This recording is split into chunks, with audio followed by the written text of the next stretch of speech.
Hey, I was doing my shoelaces up. You know what? That reminds me of something. I was teaching on a course yesterday, and I said to the people, I said, when you're getting shot at is a really shitty time to learn how to tie your shoelaces, which is a weird thing to say, but it's one of these like little sayings that I have that I like to throw out there all the time. What does that mean? What the fuck does that mean, Gads? It means do what you can beforehand, before you get into battle, do all the things, learn all the stuff, do all the one percenters, learn the fundamentals, learn how to tie your shoelaces when you're back home, when things are normal, when things are great. That way, when you're in the shit, your shoes should be tied, but if you find them untied for some reason, then you're not having to learn how to do it. You can do it very quickly. And it's a great idea for sort of prepping, I think, that we should learn and do all that we can when we're in good times, so that when we are in the shit, when we're in the battle, when things are going bad, then you don't have to worry about it so much. And you can concentrate on other things like the badness that's happening. Anyway, that's my little rant. Welcome this morning to the SitRep, the situation report for today, which is the 7th day of July. So we are 6 months and 7 days into this year, 2022. I wonder what this year's going to be looked back on like. There's been a lot that's happened in 6 months, and it's still happening. There's still a lot more to come. So that's what we're all about today, is looking at what is going to come, what is heading our way, and what we can look forward to. With a slightly positive sense on it. All right, what's going on in the news today, or in the past 24 hours? This one got sent to me from someone from Instagram, where we've been talking about this sort of stuff for a while. Me and this person from Instagram. The growing concerns about diesel, and I've talked about this a heap of times, and I'm going to continue talking about this, how important diesel is for countries, but more importantly, how important diesel exhaust fluid, DEF, or in Australia, the consumer name for that is AdBlue, being that it's a very Aussie thing to do, where we take the brand name of something and then that's what we know it as. Like, you get a cut, what do you put on it?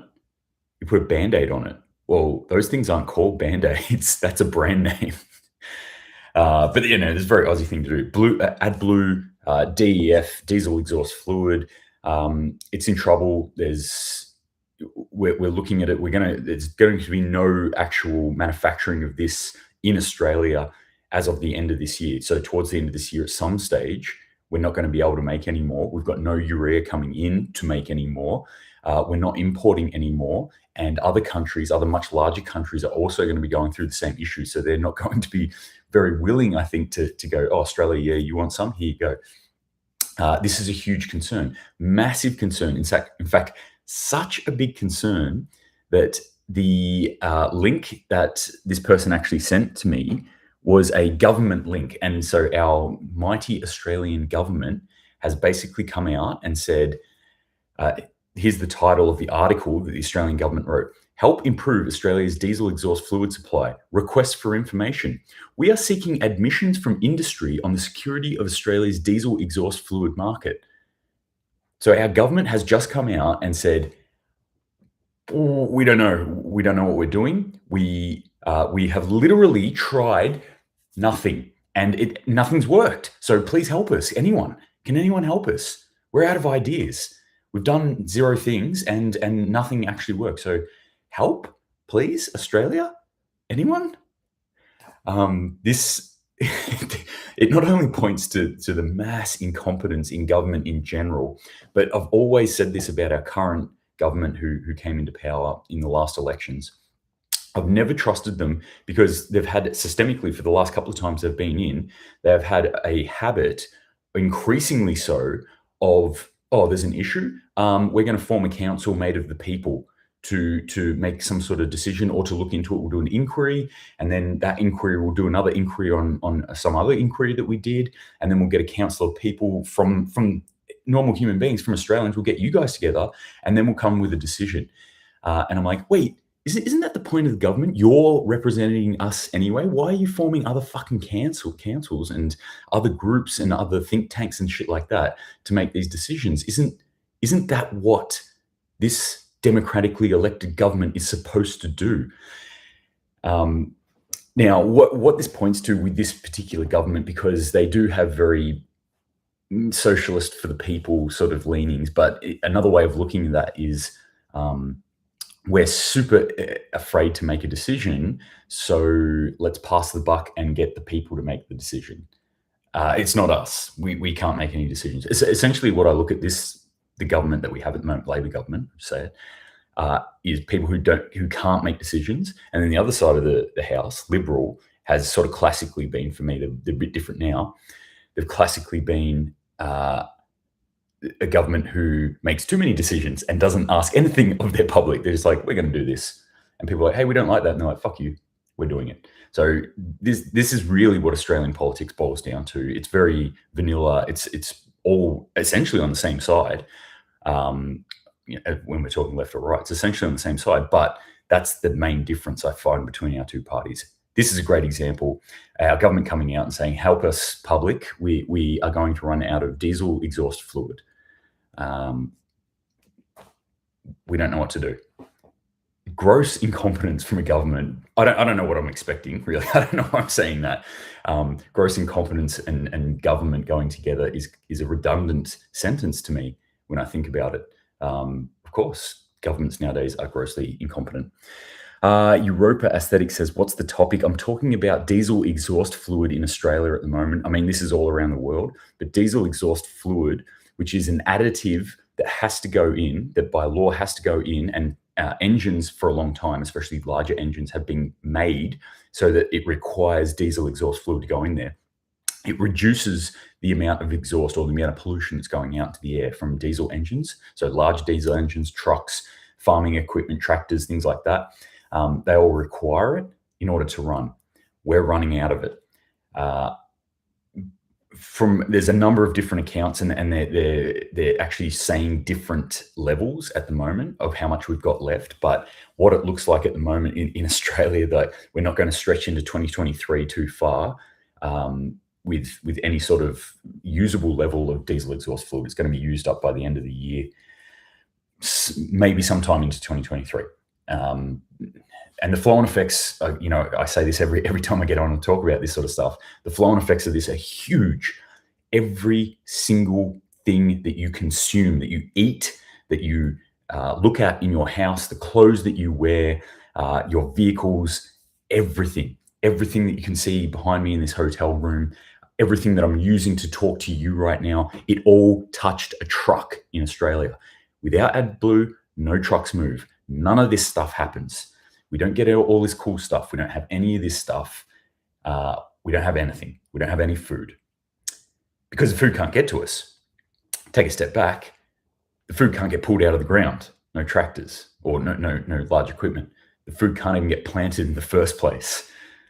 So AdBlue is a huge thing. We need to be concerned about this. Is someone going to step in and help the government here? I don't know. Maybe. Well, somebody has put their hand up. Bob Katter, the Mad Hatter. Bob Katter wants an 18-month AdBlue law suspension. So Bob Katter wants the government to introduce an immediate 18-month suspension on the law, which requires trucks and heavy vehicles to use AdBlue to drive on the roads. So essentially, this is adding into what I've been saying, especially within what's happening in Europe at the moment with their energy crisis, where the rubber is starting to hit the road. We're feeling the pinch now. We're feeling the squeeze. And what's the first thing that goes? Eco stuff, green initiatives, fuck them off, get them out. And that's essentially what they're saying here. Like, we'll take the hit. And I don't always agree with Bob Katter. I'll just put that out there. Some things I actually listen to him, I'm like, this guy is on the right track, but I don't know, there's something lunatic about him that I just can't get around. But this, I'm actually like, well, yeah, I don't know why this is a proposal. This is not really a choice anymore. This is seriously not becoming a choice anymore. And Bob Katter is actually just speaking what is plain and obvious to a rational mind who's looking at this. Okay, we've created laws which blah, blah, blah, make us have AdBlue, pollution, stuff like that. I get that. People are going to starve. Trucks are not going to run. Everything will fall apart. I'm not like, this is far stretching beyond like economic collapse. This is everything collapse. That's what it could cause.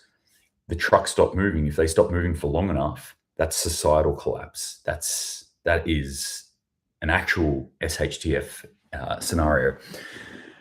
So, Bobcat has come out and said, look, just for 18 months, let's just put a pause on this. We'll pump the brakes. Let's see what happens in 18 months. 18 months gives us time to actually start to think about this and go, right, can we create something else? We've created these systems. Yep, we can put AdBlue in there, and we're using urea to make AdBlue. Can we find something else?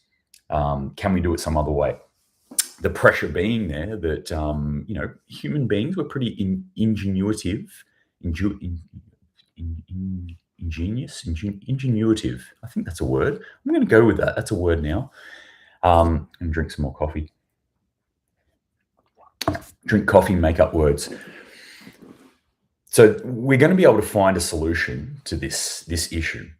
But if we continue going the way we're going, we won't have the time to find the solution. Well, we will find the solution, but won't be in time before the trucks stop running. And like I said, the trucks stop running, it's gone. We're like the whole system starts to crumble. It's one of those key points. There's a few key points, and there's a lot of pressure on the system at the moment too. One of those key points, we pull out the trucks, this whole thing could quite quickly collapse in on itself. So that's a big concern.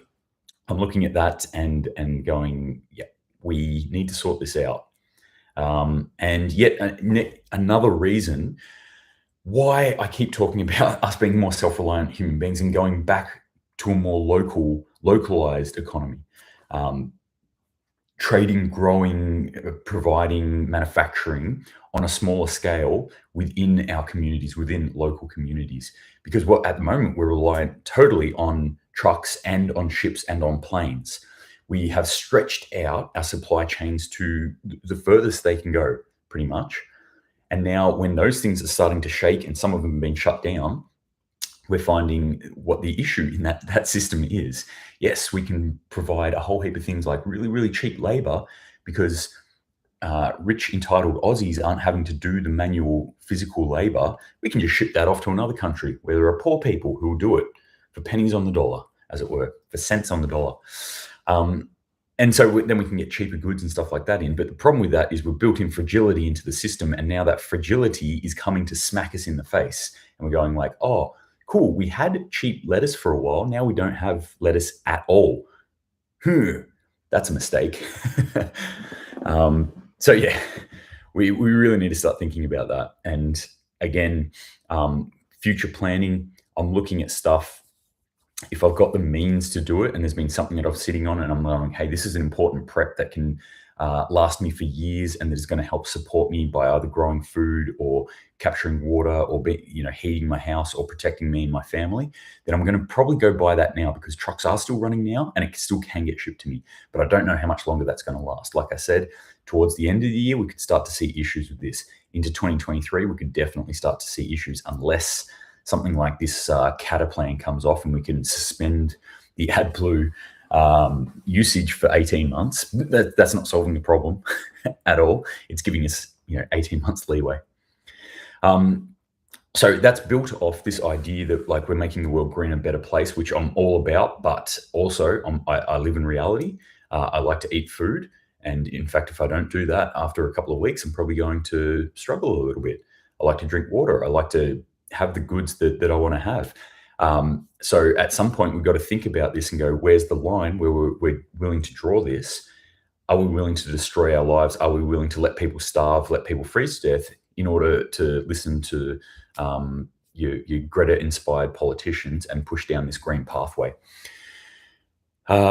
What's happening in the Netherlands about this as well? Because I've been talking about this Netherlands protest, which is exactly this point, that all these green initiatives have been now forced into their food industry and it's crippling their farming industry. And the farmers have said, hey, we've had enough of this.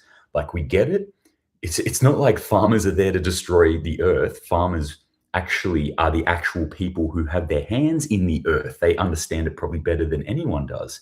And some politician in a city somewhere who probably doesn't even take their shoes off to walk on grass ever, who doesn't actually understand how the world works and how how we get food and how connected we should be with our actual land, is enforcing rules upon these farmers. And so the farmers have come back and said, "Hey, look, we've had enough. What you were doing right now is crippling us. We can't actually work. We can't supply you with food for starters, but we can't earn enough money through doing what we love doing, through growing food, to even feed our families. You are destroying us. You're destroying our businesses. We've had enough." Right? We're protesting overnight. These protests have been sort of ramping up a little bit. Heaps underreported. Even what you're seeing in the news still is underreported. And I've been digging on it. And I'm like finding some things, and I'm like, well, this is much bigger. This actual protest is much bigger than what's being put on the news. The things I'm seeing on the news is like, oh, there's a couple of tractors on the highway. No, there are miles and miles of like 4 lanes of tractors for kilometers on these highways. Thousands and thousands of farmers and people supporting farmers out there doing this protest. Anyway, they've come into a bit of tension with the police, and the police have apparently opened fire at the tractors, allegedly. I've seen some of the video footage where you can see a police officer waving a weapon at and pointing, like, go back, waving a weapon at one of the tractors. There's camera footage where you can hear shots, and there are people who have taken photos of what are the alleged bullet holes. Me knowing what the effect of a bullet is on metal, I look at that and I go, yes, I can concur that is definitely a bullet hole. Whether that came from a police service weapon and is on a tractor, I don't know. It's just a picture of metal with a bullet hole in it, and I go, that looks like to me a bullet hole in metal, and I know what a bullet hole in metal looks like. I've seen it many, many times. So it looks like, we've got this tension building up here, and the police have actually opened fire now on these protesters, which, like, is just a new level of insanity for me. I just feel like all these people just need to take a step back a sec and go, wait, hang on, what's rational? What's sane here? Unfortunately, we just haven't had that in the world for a long time. Even our police here in Australia, and I do love the police, like the theory of police. I support people who want to go and do that sort of work, soldiers, people who want to protect society, people who want to protect the innocent out there in the world. I support that 100%. I just, like, one thing that we're missing in this picture here is sane, rational, thinking human beings also being in that place. What's happening there, I don't know. There's been a degradation in that for a number of years, and I think it's systemic. I think it's starting right from where we're kids and the way we're actually trained and indoctrinated and educated in our society. And what it leads to is good automatons who follow orders, despite what those orders are. Now, when I was in the military, I was in a specific part of the military where, yes, you follow orders. Okay, there is a hierarchy, there is a chain of command, and that is very important. However, we were expected to be autonomous to a certain extent within the part that I was being special forces, to be autonomous, because we might not have access to that chain of command. We might be out in the field having to make tactical and even strategic level decisions at some points, which, we're talking high level decisions by ourselves or in a group of six dudes. We've got 23, 25, 30-year-old guys there who are making decisions that's going to have huge long-term effects on this war and on the world as a whole. So, at that point, you can't just follow orders. There are some things where you actually need to make decisions, and we were expected to make those right decisions. That's what we're lacking in the world today. And we're seeing things like this where police officers are opening fire on farmers. Man, like, farmers have been degraded like mothers in our society. Like, I could name probably about 50 different, like, vocations or types of people or sections of our society that have been degraded consistently over the last 30 years, and especially within the last probably 5 years. To be seen as bad, to be seen as, like, negative in some sense. And this is just part of it. This is horrible. So what can we do here? We all need to be on the side of the farmers, I think. Like, for starters, growing food is is more important than anything. It's just, I don't know how to emphasize that enough. Growing food is more important than anything. And we not only need to be on the side of the farmers, we all need to be farmers. I don't care how much land you do or do not have, grow food. Okay, I don't care if it's a basil plant in a pot on your kitchen sink. Grow food. Do that today.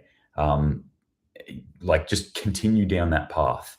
If you can do that with one plant, get two. If you've got a balcony, get a couple of big pots. If you've got a bit of land, like a backyard, a small backyard, section off some of it, grow some food in there.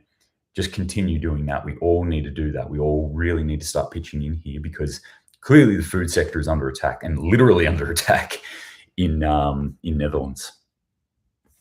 All right, what else we got here today? More information about coal emerging. So the story is from Zero Hedge. Coal emerges victorious as sanctions and green policies backfire spectacularly. This is more of what I'm talking about.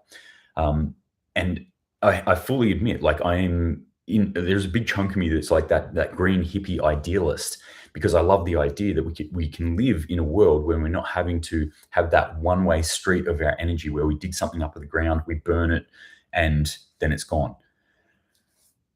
Renewable energy systems, I think, are definitely the way of the future, but they're not there yet, and we can't just switch to them, and we can't force it either. You can't just go, right, everyone use green now, do it, because there's a huge shortfall here, and that shortfall is going to ultimately cost human lives. And that's what we're seeing. That shortfall's there. It's getting worse because they're trying to push these green policies so hard, and the equal and opposite reaction is going to happen. We're going to see an increase in dirty fossil fuels. We're going to see people burning it. We're going to see people burning trees just to keep warm in countries like Germany. All right, what else we got here? More food crisis stuff. Cheese is the new gold. This is from Ice Age Farmer, one of the channels that I recommend people check out, Ice Age Farmer. Cheese is the new gold. As food prices explode, expect more significant security at grocers or at supermarkets, and big changes in retail. Digital tags will be there to secure and help you track your purchases. So this comes off the back of a story that people have started posting up overnight. Places like Aldi and a number of other supermarkets have started putting security seals on things like butter, and security tags on things like cheese, amid the soaring food prices that they're seeing in Europe at the moment. I mean, we're seeing it everywhere, but parts of Europe are getting absolutely smashed by it. Like, UK is getting annihilated by it. Germany is, France apparently is going through the roof, but a whole heap of countries throughout Europe are seeing food prices shoot up through the roof because, like, inflation and because Putin, right? So what they're actually doing, how you get those little tags, like you get it on an expensive shirt or something like that, and beeps on the way out. They're putting that on cheese now. On cheese. This is the state that we've come to, that we have to tag cheese. Anything that becomes expensive becomes a target. So, and I've said this, as everything becomes more expensive, everything starts becoming a target, which means we'll get an increase in theft and theft type events. So expect that and prepare yourself for that. Fuel is another one. There was an attack in the Mexico Gulf on a oil rig, which is insane for many, many reasons. I can't even begin to say that. I'm not sure why they were doing it. They were like, pirates came in, they attacked, they stole, like, the people who work on the rig, they stole their stuff, which was nothing. Like, these are oil workers. It's not like they're rolling around with Rolexes and, Lamborghinis or anything on the oil rig. They've got fuck all on that, really. Whether these people thought they're going to steal a shipment of oil or something and sell it on the black market, I don't know, but you don't hit an oil rig to do that. You hit a ship that's filled with the oil. And why you would do it there too doesn't make any sense. Like, just go a bit further south and you could probably just go pick some up from Venezuela for, like, again, pennies on the dollar.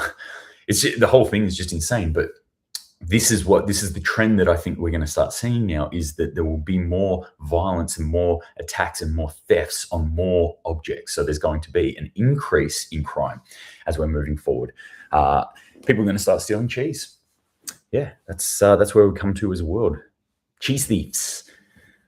So get yourself some goats, get yourself some cows, learn how to make your own cheese, I guess.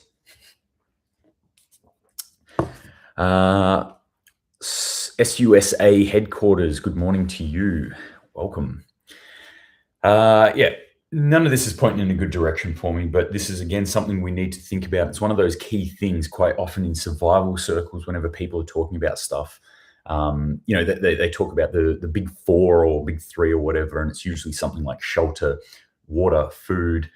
Some people put fire in there. I always say five, like security or being able to secure those things, because those things are great, but without that sort of fifth one or that second tier, overarching security of them, then somebody can take all those things away from you.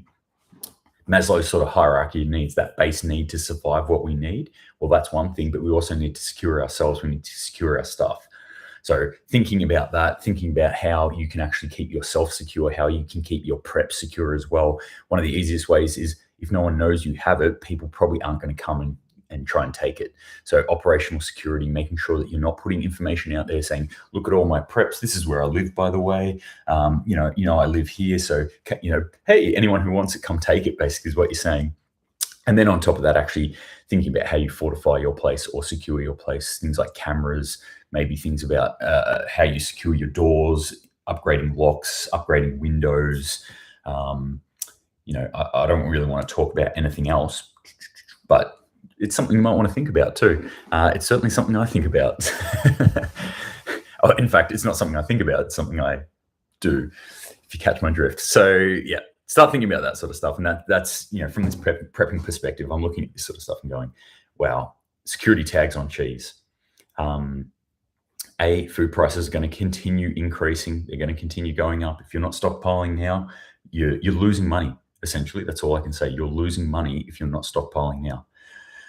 Because it's all going to be more expensive in the future and potentially more dangerous to get.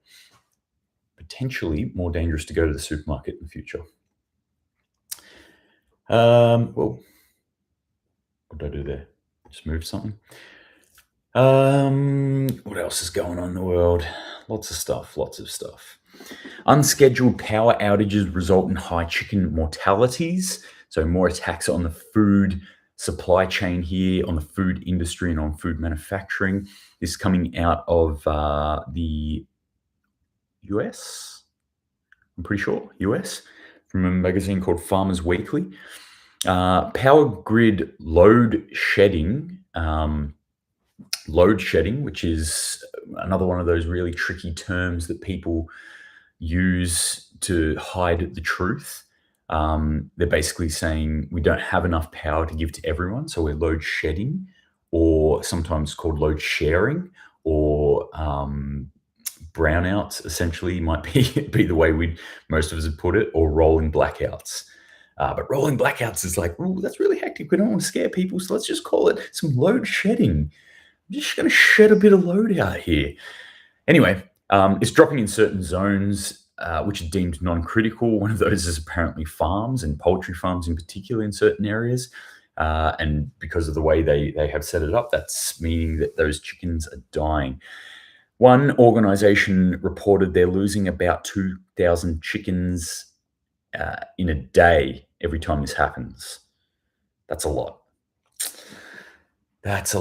No more concerns about our food industry. I'm always pretty worried about this. Okay, here's a big one, and this one almost set me off this morning. I was like, fuck that. Experts warn you might need to mask up when in the garden. There has been an explosion in cardiac issues. What could that be? Well, what's changed? What's changed in the last 2 years or the last 3 years, which might be causing cardiac issues? I know we've all been locked down. Keep with me on this one. This is legitimately what they're saying. We've all been locked down and everyone started gardening. Gardening's causing cardiac issues. This explosion in cardiac issues is probably because people started gardening during the epidemic. Gardening is dirty and dangerous and can kill you. Okay. Urgent warning to gardeners as soil increases risk of killer heart disease. Medics found that pollutants in the soil could have a detrimental effect on the cardiovascular system. Contaminated soil could lead to increased oxidative stress and blah, blah, blah, blah. I'm not even going to continue with this because it is utter bullshit. It is utter bullshit. It's like the exact opposite of what I keep telling you every day. Hey, get out in the garden, get out there, garden.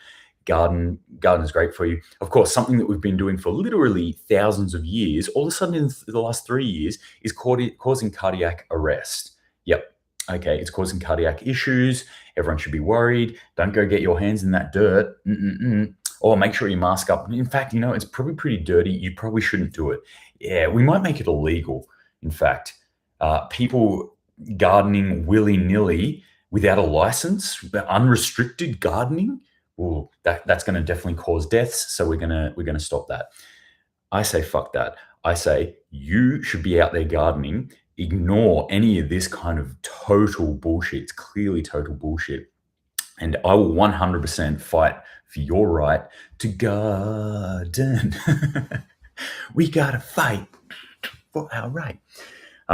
Just another push to make us dependent, says Kieran, and I couldn't agree more.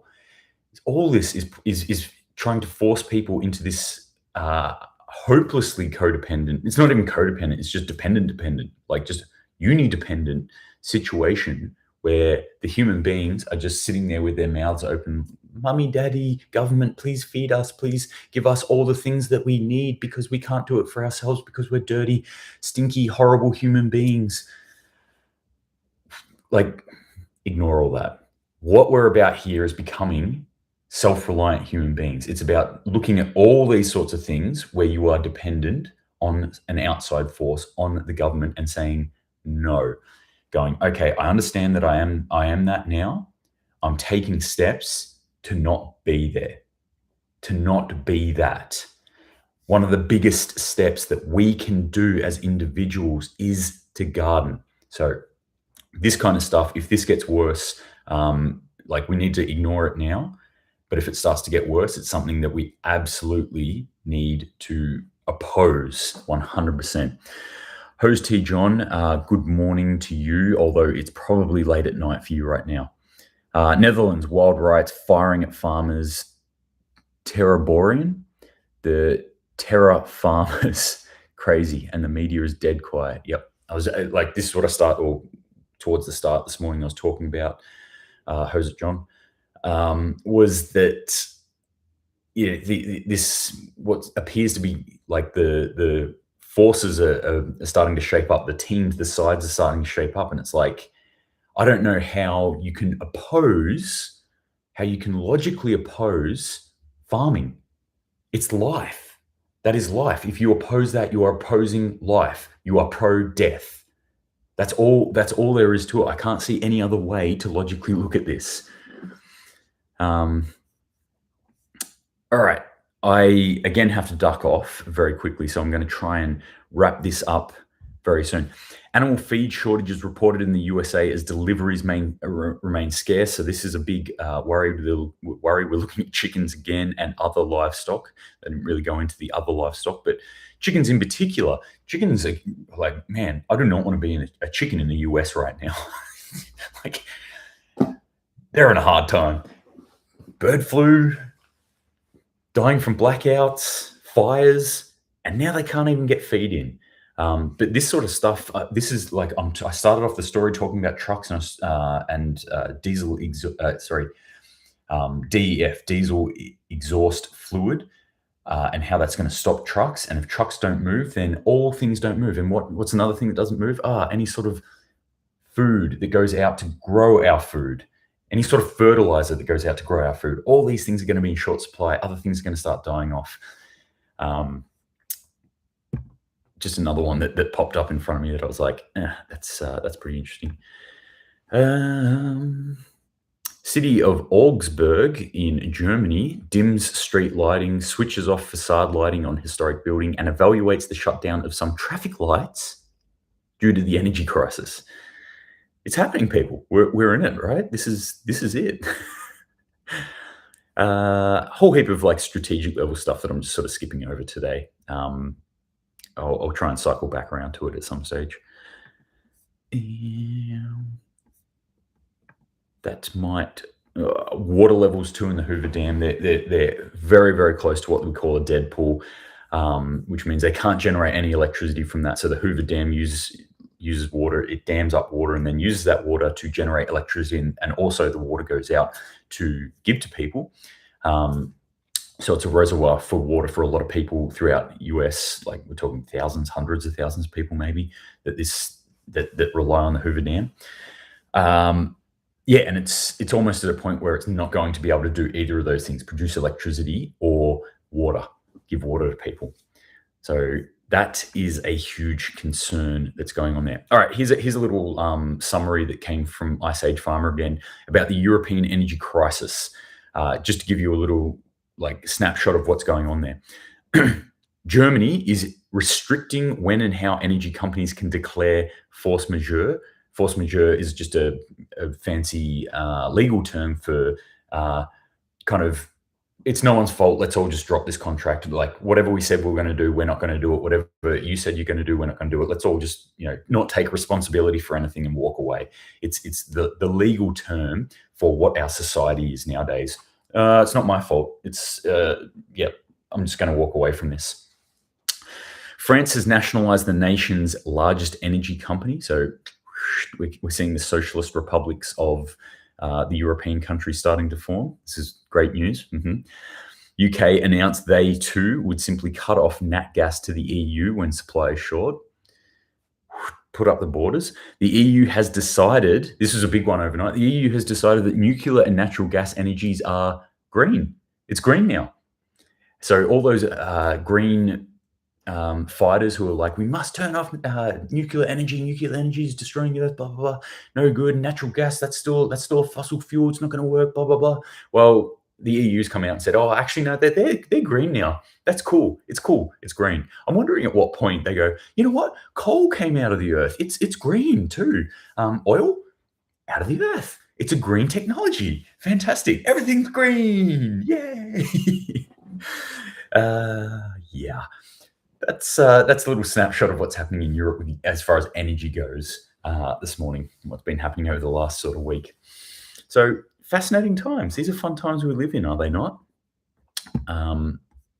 So what do we take from this? Again, there was a whole heap of strategic stuff that I'm just not going to get time to touch on this morning.